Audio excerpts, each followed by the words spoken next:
Hey y'all, Rowan here with another tag video. This one was a tag that was created by Rick MacDonnell, who is great. Check his channel out. And I wasn't tagged by him or anything. He made it, like a year ago. But he said, if you feel like doing it, go ahead. It seemed like fun, so I thought, why not? I'd go ahead and do my take on it. It's the 10 books, 10 years challenge. So you go back 10 years, and then for every year from 2011 through 2020, you pick the best book you read that year. You use your Goodreads account to see which books you read. I didn't start using Goodreads very regularly until like 2013, so some of it is guesswork a little bit in the early years. I don't have any of the books to hold up either, unfortunately. All the books that I have read. A lot of these books I don't own anymore. The ones that I do own, they're all in storage, so sorry about that. But for 2011, the best book I read in 2011 was Skippy Dies by Paul Murray. A very heartbreaking and hilarious coming-of-age story. Clearly, Skippy dies. The very beginning of the book, Skippy dies, and then you go back and sort of meet all these people who revolve around Skippy, and you learn the circumstances under which he dies. He's a high school student in Ireland, if I remember correctly. It's a bit of a thick book. I read this when I was on summer vacation from college. 2011 was when I started at Augsburg College. Yeah. 2012 was another year where I didn't read much because I was in college, but I did read a book on summer vacation, and that book was Freedom by Jonathan Franzen. This is a book that takes place in St. Paul, so that gets points for that.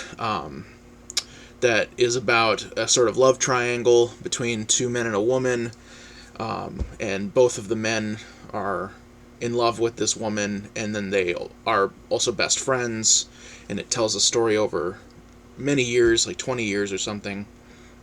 It was written in the wake of David Foster Wallace's suicide, and after that, him and Jonathan Franzen were very close, and Jonathan Franzen decided that he wanted to write a book about male friendship, and I think that he really hit the nail on the head with this one. I've gotten like halfway through the corrections, but this is the only book of his that I've read all the way through. I find Franzen as a person to be kind of distasteful. He's very outspoken and says dumb things that are annoying often, but I did like this book a lot.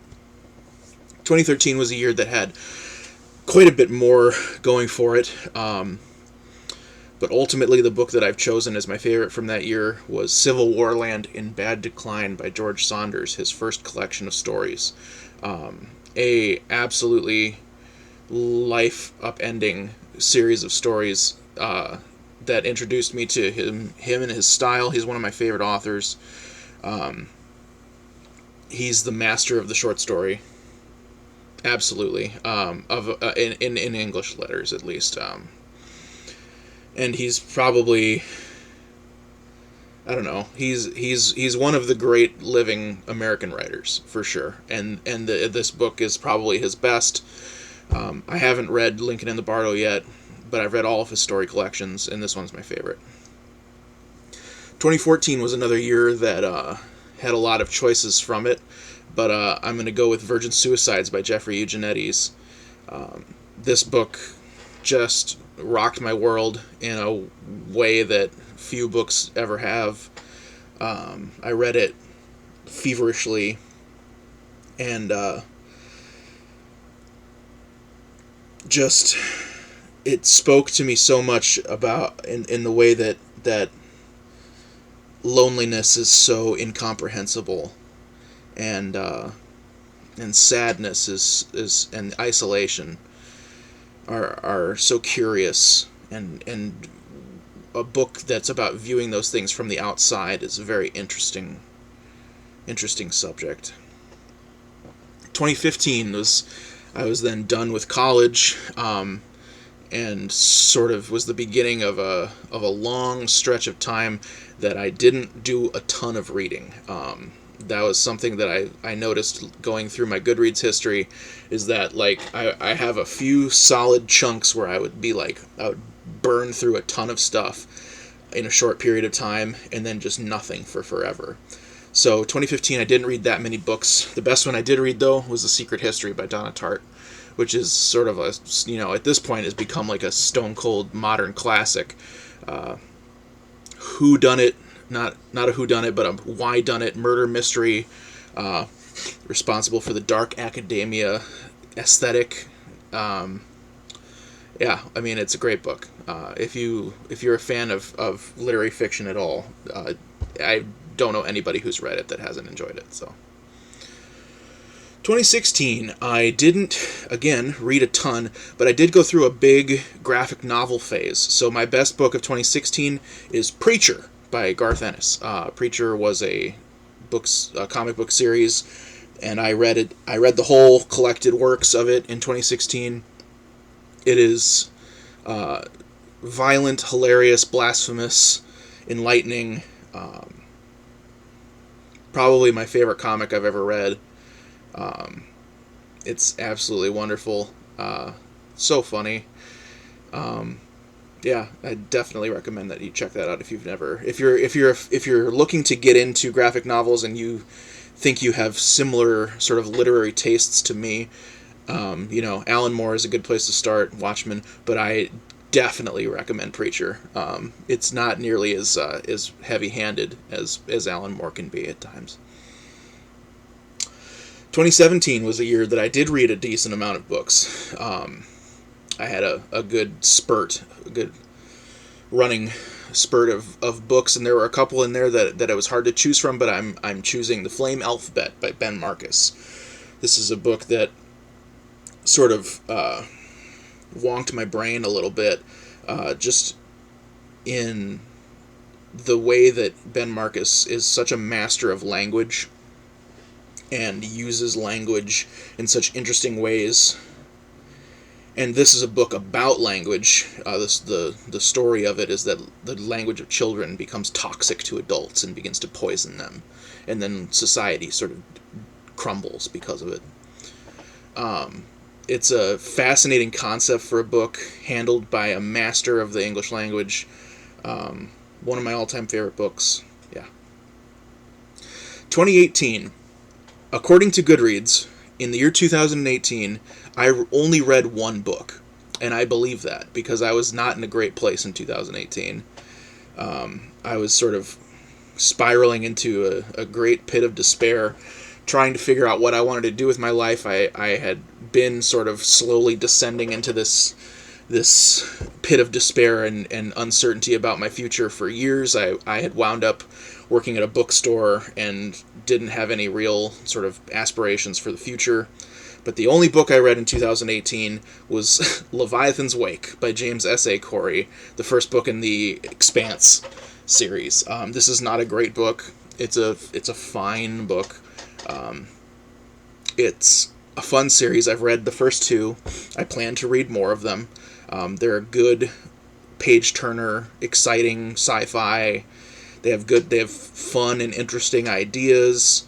It's like hard sci-fi, which is cool. I don't have much to say about it.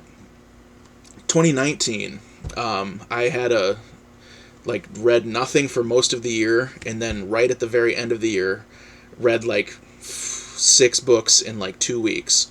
And the best of those, I didn't read anything that was life-changing, but the best one I read was, and I don't know how to say it, but it's Eeeee Eee by Tao Lin, a book of very interesting and weird stories. Tao Lin is a fascinating writer. I recently picked up his novel Taipei. I'm excited to read that.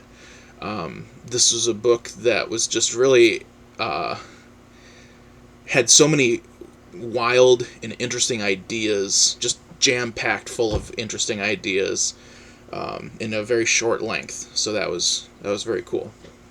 And finally, for 2020, I again didn't read a ton.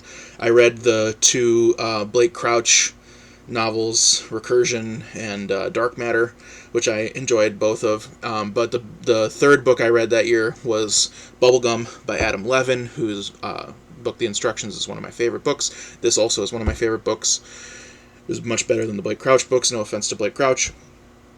This is a epic tale of a man who talks to inanimate objects in a world that is dominated by people and their obsession with little robot animals called cures or curios that they carry around with them that are so cute that they compulsively murder them for fun. It's a book about beauty and about isolation and about grief. It is a wonderful book. Not that many people read it.